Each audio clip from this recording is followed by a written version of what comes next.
If you do whatever I've suggested so far, if you do all of these things, 99% of the time you will end up with a job 3 months after graduation. You did your MBA, you got scholarships, you completed your MBA, and you got a government job with Govt of Alberta. I got around $10,000 in scholarship. Is it like worth doing MBA in Canada? Hey guys, this is Gursahib and welcome back to my channel. I hope you all are doing very well. तो यार आज की इस video में हम बात करेंगे mister Manoj से, जो कि एडमिंटन में रहते हैं और गवर्नमेंट ऑफ एल्बर्टा के साथ जॉब कर रहे हैं। उन्होंने बेसिकली कनाडा में यार एमबीए की थी, तो आज की इस वीडियो में उनसे पूछेंगे कि भी एमबीए का कनाडा में क्या हिसाब किताब होता है, जीमैट का क्या सिस्टम होता है, स्कॉलरशिप्स वगैरह किस तरीके से मिलेंगी, क्या प्रोसेस होता है एमबीए में एडमिशन लेने के लिए बड़ी बड़ी यूनिवर्सिटीज़ में, और खर्चा वगैरह कितना हो जाता है। तो इस सारी चीज़ों के बारे में बात करेंगे। तो अगर आप कनाडा में एमबीए करना चाहते हो या उससे रिलेटेड कुछ कोर्सेज वगैरह करना चाहते हो तो this video is going to be very useful for you. So without wasting any more time, Manoj ji को कॉल मिलाते हैं और उनसे बातचीत करते हैं and let's get started with this video. So thanks Manoj for accepting my invitation to come on this channel and talk about your journey in Canada. So first tell me about yourself, like what you did in India, like what is your educational background, and then what did you study in Canada and what job you are doing right now in Canada. Thank you so much, Gursahib, for inviting me. It's an honor to be here. I have a chemical engineering background. I did my bachelor's there in Tamil Nadu. And then I decided to work in India in the petrochemical sector. Okay. So I worked for a couple of years at like Mangalore Fertilizers, and then I worked for a year and a half at Reliance Petrochemicals in Jamnagar. Okay. And then I worked in Mumbai. So that's where I got to learn different languages, different stuff. Right. And then after that, I decided to pursue an MBA. I did my MBA at the University of Alberta. So it was a 16-month program. I had gone through the program. And as I told you before, I've got some scholarships. I was able to get through the program. During the program, I did multiple internships. 3 months before I graduated, I got a 2-year internship with the government of Alberta. I started in May 2018 with them. Right now, I'm currently a manager with the plastics team within Alberta Energy. As far as I know, a lot of people like study MBA in US or some other country. So what motivated you to do MBA particularly in Canada? So I had 2 specific reasons why I wanted to come to Canada. Okay. So the first reason, obviously, which everybody will know, is the cost.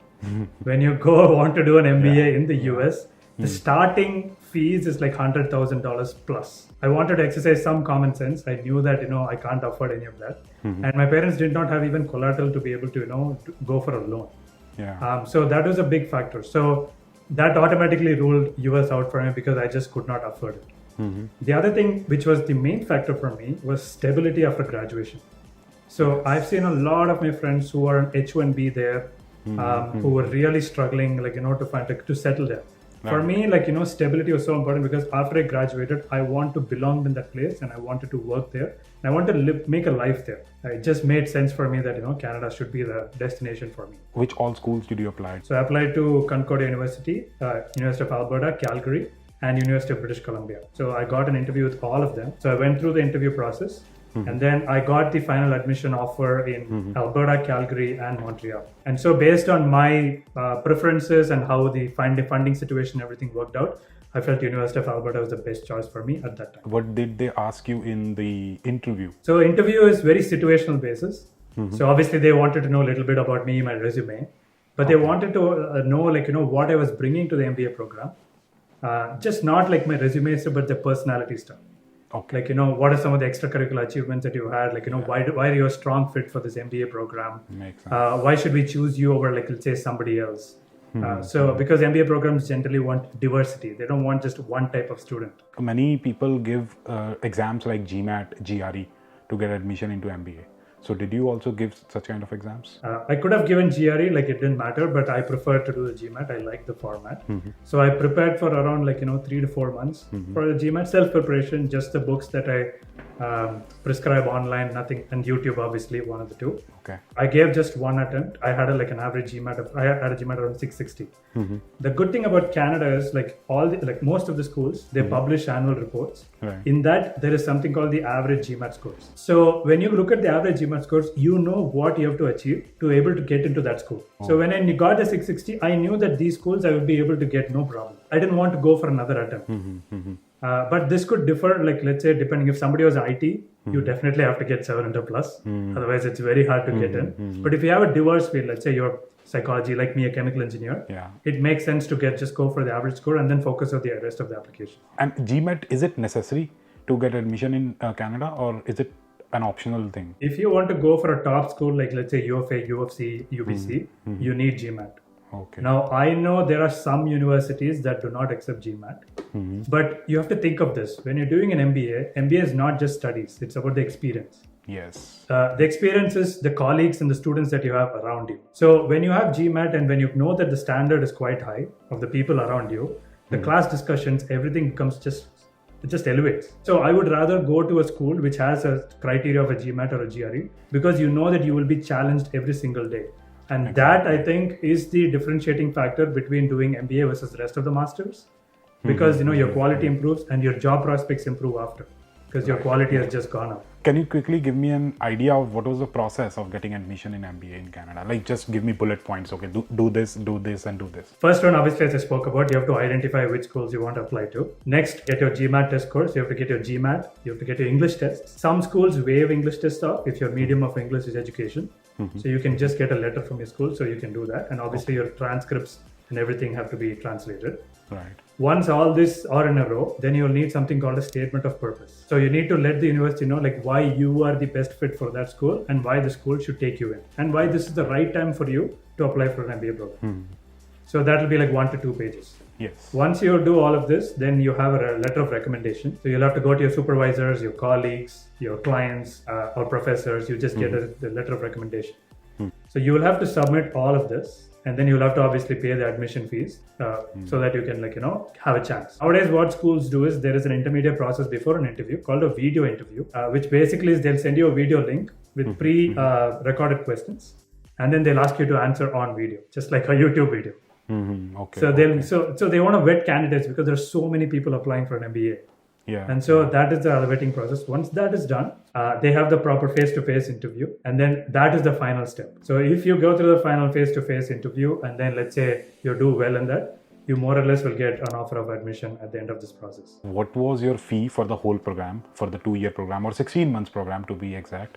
And how did you manage that fees? And you told me earlier on phone that you got some scholarships as well. How did you manage to get scholarships of such a huge amount? So I believe roughly over the 2 years, just the fees was around $54,000. For 1 year or 2 years? Just 2 years combined. Okay. So that's double the domestic student fees. So domestic students were paying $27,000, right? Yeah. So because funding was an issue, one of the main things that I see here generally in Canada is international students don't have access to a lot of scholarships.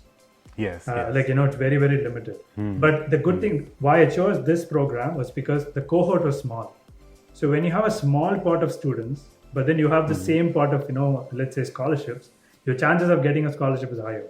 I took a financing through a company called Prodigy Finance. They basically fund schools which are in the top 100 in the Financial Times rankings. And they also do it based on your GMAT score. So no collateral, no co-signer, nothing is required. Only in that year, the University of Alberta got in the top 100. The next year they got out. So I was lucky to get the 2-year funding. But right now there are so many other programs that have similar types. So that helped me fund most of my tuition. I got around $10,000 in scholarship. So $5,000 was based on my GMAT score and academic achievements. Based on so they have some programs where if your GPA is like this much, or if you score above let's say B+ in all these courses, they'll give you $500 per course. So through that I was able to get 5,000. But that other 5,000 I got in my first year because I was involved in a lot of extracurriculars. So I was doing marketing cases, for representing UFA in various competitions. Even inside the school, I was setting up so many things, like student clubs and everything. So my involvement in all of that, that sort of, they nominated me for an award and I got $5,000 scholarship from that. Okay. So that sort of covered my entire fees. Whom do you ask? Where do you go? I want the scholarship. When I did the MBA, the school emails out saying the scholarship process is open. So they sent a list saying these are all the awards and this is what happens. On the flip side, for us, domestic students, that's fine. For internationals, we really want to know even before that time. Yeah. So usually, all of us are so focused and engaged that we do our research. So whenever in the website, there is actually a scholarship page where you can see all the previous winners of the scholarship and some of the academic credentials of how they won, what was the graduation and all of that. So they have a list of all of that. If students are not able to find it there, the admissions office is always open. You can always go in there and say, hey, I want a copy of all the scholarships that you offer. Now, these were all MBA specific. Now, University of Alberta is a big, they have different programs. So many programs, yeah. Exactly. So you can go to the central office And people are very friendly. They can go chat with them and you can say, I want a list of all the scholarship in the UFA. Some need application, some are you straight qualified. So there are so many ways in which you can attain scholarships. But as long as you're focused and you're getting good grades, and you ask people what the scholarships are and you keep applying as early as possible, you will get a scholarship more often than not. You did your MBA, you got scholarships, you completed your MBA, and you got a government job with Govt of Alberta. So how did you manage? Can you give an idea? And one question, is it similar in Canada? Like in India, we have competitive exams, UPSC or something like that. Do we need to give exams in Canada also? Okay, I'll answer the first part of your question and then I'll answer this question. Yeah. So I got a Govt of Alberta job 3 months before I graduated. And so a big part of me was you talk about this a lot is networking and LinkedIn. Yeah. Those were huge factors for me to get that job. I had a experience in the summer before for my internship, where as every international student goes through this, you have lots of rejections. Yes. So I was writing my resume, cover letter. I was applying to all these internships. Nobody called me. I remember 29 applications I sent out, 0 callback. Okay. The 30th was when I got a callback. Okay. So that is when I realized, what, Manoj, you have to work on your resume, cover letter as much as you can and show people this is what your skill sets are. So as soon as I finished my internship, I was doing another internship through this thing. What I did was I tried to get an internship in the public sector. The second part that I did was schools always arrange these information sessions. They bring employers in, somebody is talking, so there was an employer information session for this specific, Alberta policy internship program that they hosted in the Career Center. Okay. So since I was always looking out, when I saw this come out, I was like, okay, you know what, I'm just going to go there, say hi, talk to this person.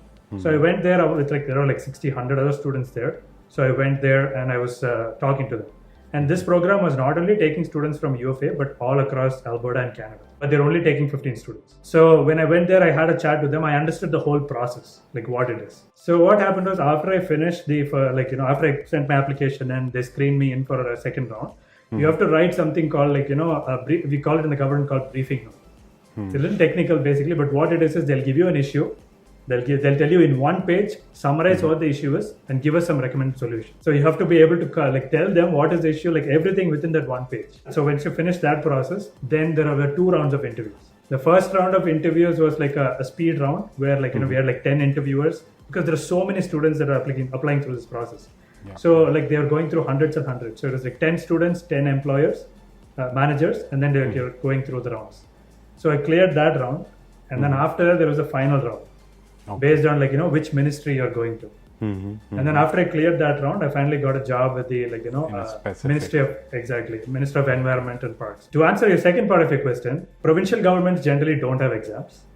Okay. But if you're applying to the federal government, after your application process, there is usually a testing process. Is it worth doing MBA in Canada? You told me that you spent around $54,000, although it was scholarships and Prodigy Finance. But if somebody is funding himself or herself, so is it worth doing MBA in Canada? And is it okay to do it from some normal university? For me, I look at everything long term. I don't look at it, 1 year, 2 years. No, right. I look at 5, 10 years. Right. I think MBA was a big factor for me to get from an intern to a manager in 4 years. Without an MBA, I probably would have struggled a little bit. I wouldn't have that qualification. And in the public sector, education, especially masters, is valued a lot. Now, to answer your second part on normal MBA versus better schools, all schools here are very regional.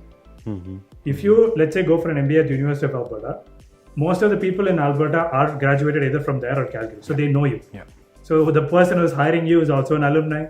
The person who's your colleague is also an alumni. Makes sense, So it makes sense to just. But if you go to British Columbia, they'll be UFA, it's not that great. UBC is fine. So it becomes very, very regional. The only 2 or 3 schools that I say will stand out anywhere in Canada are Rotman, University of Toronto, Schulich School of Business, York University, and sometimes Queen's. Okay. Ivy School. These 3 are reputational all across Canada, regardless of where you go. But outside of this, it will completely depend on you. But I will always go for somewhere where your quality is high. If you do whatever I've suggested so far, if you do all of these things, 99% of the time you will end up with a job 3 months after graduation, and you will get your money back more than that. Okay, more So than I that. would say like go for it. But just like you, everybody has to be very active during their school. Yes. Talk to people, do not hesitate in talking to anybody. Make network, make connections, and then everything will be fine in long run at least. A lot of the times in other programs, people just group within their own people. Like, you know, if Yes. Indians come, they just group with Indians. Yes. With the MBA, everything is group based. You have to talk to white people and you have to sit in groups with them. When you sit in groups with them, the mentality sort of comes to you and you sort of open up. And I'm not mean to say you have to be an extrovert to go and do all of this.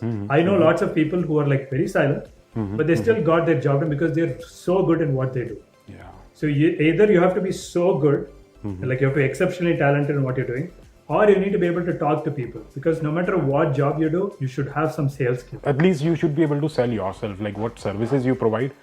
Sell yourself, like you are out of the world and you can do anything in your company. Exactly. I always do that in interviews. So it has good scope in Canada, but you need to be very focused what you're doing, and it's better if you do from I would say a good university. Anywhere where they ask you for a GMAT or GRE, I would sort of categorize, and especially like if you see the report that has over the 600 score, those schools I would categorize as good.